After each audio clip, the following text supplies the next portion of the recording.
Hello everyone, my name is Rahul. Welcome to our YouTube channel. So students, last video में हमने class 9th के number system chapter में exercise 1.2 को complete किया था. So आज हम एक्सरसाइज 1.3 स्टार्ट करेंगे. So उसके लिए आपको कुछ बेसिक कंसेप्ट्स को क्लियर करना पड़ेगा. So स्टूडेंट्स, हमारा टॉपिक रहेगा real numbers and their decimal expansion. तो स्टूडेंट्स, यहाँ पर आपको डेसिमल एक्सपेंशन को स्टडी करना है. तो ये चीज जो है वो दो पार्ट्स में डिवाइड रहेगी, केस 1 एंड केस 2. केस 1 आपका रहेगा when reminder is 0, when reminder is not 0. Means यहाँ पर बात हो रही है डिवीजन की. सो इसको हम एग्जांपल से समझेंगे, इजीली आपको समझ आ जाएगा. तो यहाँ पर हमने एग्जांपल लिया 7/8. सो आप क्या कीजिए, 7 को 8 के साथ डिवाइड कीजिए. तो आप जानते हैं 7 की डिवीजन 8 के साथ पॉसिबल नहीं है. तो यहाँ पर हम डेसिमल्स का यूज करेंगे, वो आपने स्टडी किया है छोटी क्लासेस में. सो यहाँ पर हम 0 पॉइंट ले सकते हैं और यहाँ पर ये हो गया 70. अब आप इजीली इसकी डिवीजन कर सकते हैं. सो 8 8s are 64, 10 minus 4 6 and 6 minus 6 0.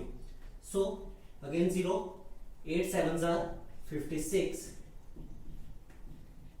10 minus 6 4, 5 minus 5 0. अब again 0, so 8 5s are 40. So students, आप देख सकते हैं कि इसका रिमाइंडर 0 आ गया.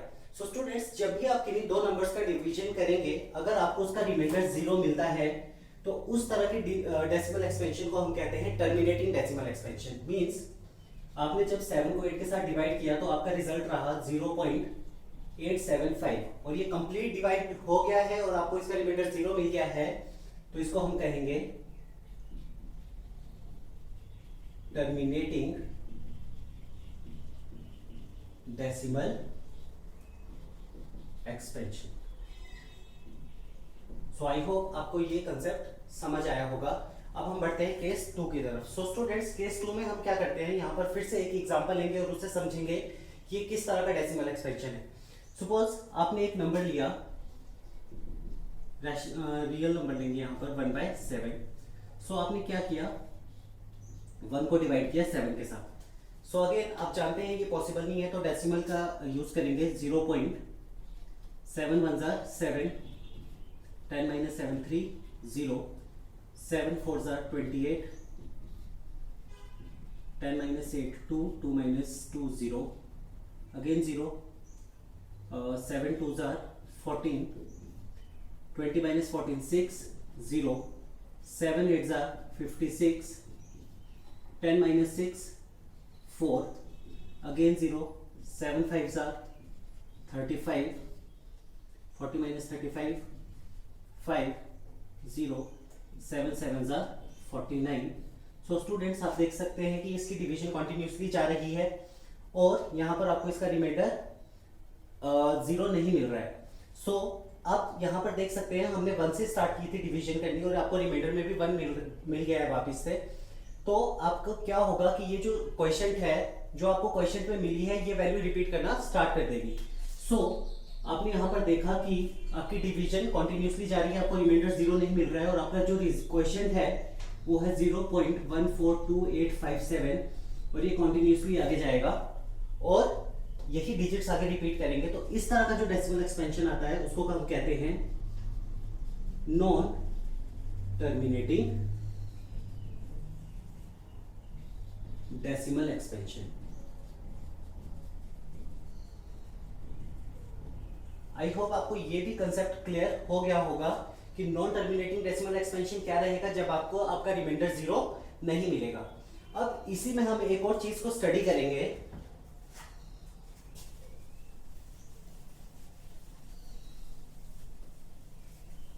यहां पर हमने एक और एग्जांपल लिया 10/3. सो स्टूडेंट्स, यहां पर हम 10 को डिवाइड करेंगे 3 के साथ. सो 3 3s are 9, again 10 minus 9 1 0, decimal 3 3s are 9, 3 3s are 9, 3 3s are 9.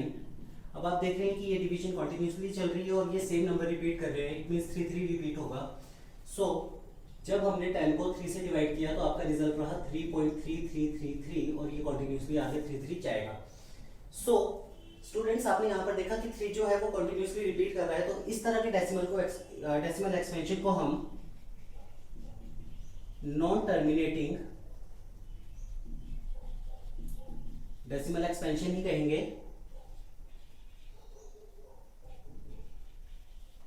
But यहां पर एक और वर्ड साथ में इसके हम यूज करेंगे, नॉन टर्मिनेटिंग बट रिपीटिंग, या वर्ड यूज कर सकते हैं recurring decimal expansion.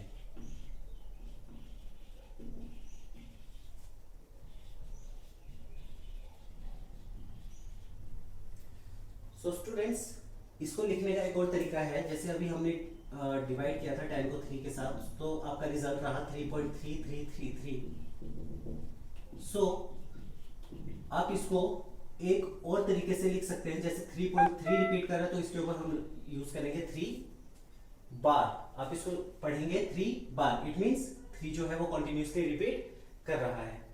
I hope आपको ये कंसेप्ट इजीली समझ आ गया होगा। अब हम क्या करेंगे, एक्सरसाइज 1.3 का क्वेश्चन नंबर 1 लेंगे और क्वेश्चंस को करेंगे तो आपको एक्सरसाइज अच्छे से समझ आएगी। सो स्टूडेंट्स, बढ़ते हैं एक्सरसाइज की तरफ और लेते हैं क्वेश्चन नंबर 1। तो स्टूडेंट्स, क्वेश्चन नंबर 1 है, write the following in decimal form and say what kind of decimal expansion each has. तो अभी हमने देखा कि जो डेसिमल एक्सपेंशन है वो आपके कौन कौन से हैं, terminating decimal expansion, non terminating decimal expansion and non terminating but repeating या रेकरिंग डेसिमल एक्सपेंशन। सो इनको हम डिवाइड करेंगे और चेक करेंगे इनका डेसिमल एक्सपेंशन कौन सा है।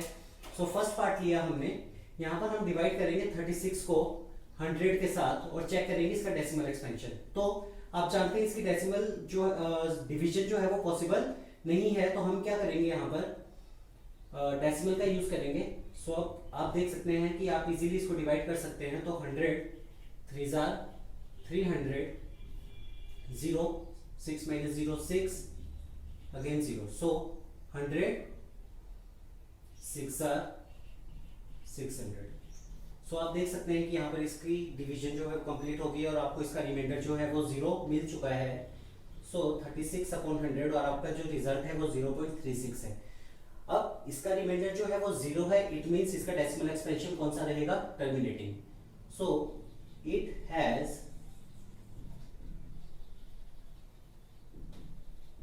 Terminating decimal expansion. So students, इसका नेक्स्ट पार्ट है 1/11। तो अब हम क्या करेंगे, 1 को डिवाइड करके देखेंगे 11 के साथ। सो आप देख रहे हैं कि इसकी डिवीजन जो है वो पॉसिबल नहीं है, तो हम क्या करेंगे, डेसिमल्स का यूज करेंगे 0 पॉइंट। सो यहाँ पर भी 0 आएगा। तो अभी आप देख सकते हैं, चेक कर सकते हैं कि इसकी डिवीजन अभी पॉसिबल नहीं है, तो हम क्या करेंगे, एक और 0 देंगे। सो अब ये इजीली डिवाइड हो जाएगा। सो 11 9 जार 99, तो आपको मिल जाएगा 1। तो क्वेश्चन भी हमने 1 से स्टार्ट किया था और फिर से आपको रिमाइंडर जो है वो कितना मिल गया, 1।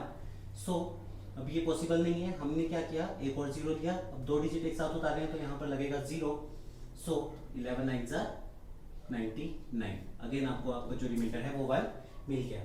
सो स्टूडेंट्स, आप देख रहे हैं यहाँ पे 0909 जो है वो रिपीट कर रहा है, तो 1/11 इज इक्वल टू 0.0909। और अभी हमने जब इसकी इंट्रोडक्शन देखी थी तो मैंने आपको बताया था जो नंबर रिपीट कर रहा है उसको हम कैसे लिख सकते हैं, इसके ऊपर बार लगा देंगे। तो आप यहाँ पर लिखोगे 1/11 हैज नॉन टर्मिनेटिंग, और इसका डेसिमल एक्सपेंशन जो है वो कौन सा है, non terminating but recurring decimal expansion.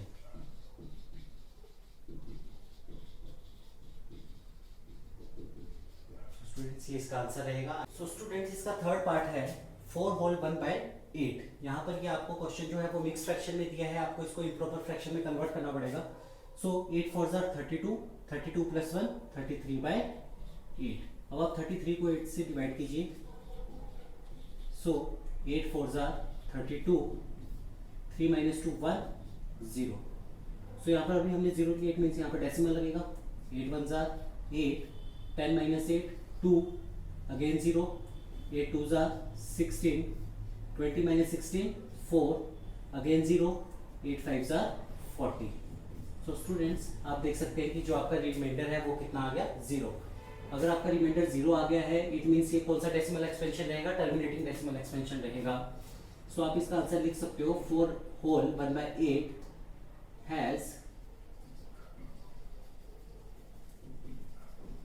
terminating decimal expansion. So students इसके 3 पार्ट्स जो है वो हमने कंप्लीट कर लिए हैं. तो आप इससे अगर नोट करना चाहते हैं तो वीडियो को पॉज करके आप नोट कर सकते हैं. अब हम इसके 4th, 5th और 6th पार्ट देखेंगे. तो स्टूडेंट अब हमने लिया है इसका नेक्स्ट पार्ट. नेक्स्ट पार्ट में आपको 3 को डिवाइड करना है 13 से और इसका डेसिमल एक्सपेंशन आपको बताना है. तो 3 को डिवाइड कर लीजिए 13 से. तो आप देख सकते हैं ये अभी पॉसिबल नहीं है तो हम डेसिमल का यूज करेंगे. 13 2s are 26, 30 minus 26 4 और यहाँ पर 0. अब किससे जाएगा? 13 3s are 39, 10 minus 9 1. तो यहाँ पर 0. अभी आप देख सकते हैं कि इसकी डिवीजन जो है पॉसिबल नहीं है तो हम क्या करेंगे, यहाँ से एक और 0 लेंगे. जब हमने यहाँ पर 2 डिजिट एक साथ लिए हैं तो यहाँ पर लगेगा 0. सो अब ये जाएगा 13 7s are 91. So 100 minus 91 9. Again 0. अब ये जाएगा 13 6s are 78. So 10 minus 8 2 and 8 minus 7 1. सो अब हम यहाँ पर कॉपी करेंगे 0. सो स्टूडेंट्स अब ये जाएगा 13 9s are 117. सो आप देख सकते हैं हमारा रिमाइंडर कितना आ गया? 3. सो यहाँ पर हमने क्वेश्चन 3 से ही स्टार्ट किया था और आपको रिमाइंडर भी 3 ही मिल गया है. इट मीन्स अब ये डिजिट्स रिपीट करना स्टार्ट करेंगे. सो 3/13 इज इक्वल टू जो आपका रिजल्ट है 0.230769. इसके ऊपर यूज करेंगे बार क्योंकि ये डिजिट्स फिर रिपीट करना स्टार्ट करेंगे. सो यहाँ पर आप इसका फाइनल आंसर देंगे 3/13 has non terminating but repeating decimal expansion. So I hope आपको ये क्वेश्चन समझ आ गया होगा. अब बढ़ते हैं नेक्स्ट पार्ट की तरफ. नेक्स्ट पार्ट में भी आपको क्या करना है, 2 को डिवाइड करना है 11 से. सो 2 को डिवाइड करेंगे 11 से. सो आप देख सकते हैं डिवीजन पॉसिबल नहीं है तो डेसिमल्स का यूज कीजिए. 11 1s are 11, 20 minus 11 9 और ये 0. सो अब ये जाएगा 11 8s are 88, 90 minus 88 2. अब आप देख सकते हैं हमने 2 से ही स्टार्ट किया था. इट मींस ये फिर से रिपीट करना स्टार्ट करेगा. सो 2/11 इज इक्वल टू 0.18. अब 18 रिपीट करेगा सो इसके ऊपर हम लगाएंगे बार. सो आप देख सकते हैं इसका भी जो डेसिमल एक्सपेंशन है वो नॉन टर्मिनेटिंग बट रेकरिंग है. सो यहाँ पर इसका फाइनल आंसर देंगे 2/11 has non-terminating but repeating decimal expansion. सो बढ़ेंगे इसके लास्ट पार्ट की तरफ. लास्ट पार्ट में आपको क्या करना है, 329 को डिवाइड करना है 400 से. सो अभी ये पॉसिबल नहीं है. सो हम क्या करेंगे, डेसिमल का यूज करेंगे. यहाँ पर 0. सो अब ये किससे जाएगा, 4 8s are 32, 0 9 2 minus 2 0 and 3 minus 3 0. सो अब यहाँ पर 0 400 2s are 800, 0 0 9 minus 8 1 0. अगेन ये किससे जाएगा, 400 2s are 800, 1000 minus 800 200. अब क्या करेंगे, यहाँ पर फिर एक 0 लेंगे एंड 400 5s are 2000. सो आप यहाँ पर देख सकते हैं जो आपका रिमाइंडर है वो कितना मिल गया आपको, 0. सो इसका जो फाइनल आंसर है वो लिख दीजिए. तो इसका डेसिमल एक्सपेंशन कौन सा रहेगा, टर्मिनेटिंग डेसिमल एक्सपेंशन. सो यहाँ पे लिखिए 329/400 हैज टर्मिनेटिंग डेसिमल एक्सपेंशन. तो स्टूडेंट्स अगर आप इसे नोट करना चाहते हैं तो वीडियो को पॉज करके आप इसे नोट कर सकते हैं. सो स्टूडेंट्स आई होप आपको ये क्वेश्चन नंबर 1 समझ आ गया होगा. अगर आपको ये क्वेश्चन समझ आया है तो वीडियो को जरूर लाइक कीजिए, चैनल को सब्सक्राइब कीजिए और अपने फ्रेंड्स के साथ शेयर कीजिए. Thank you very much.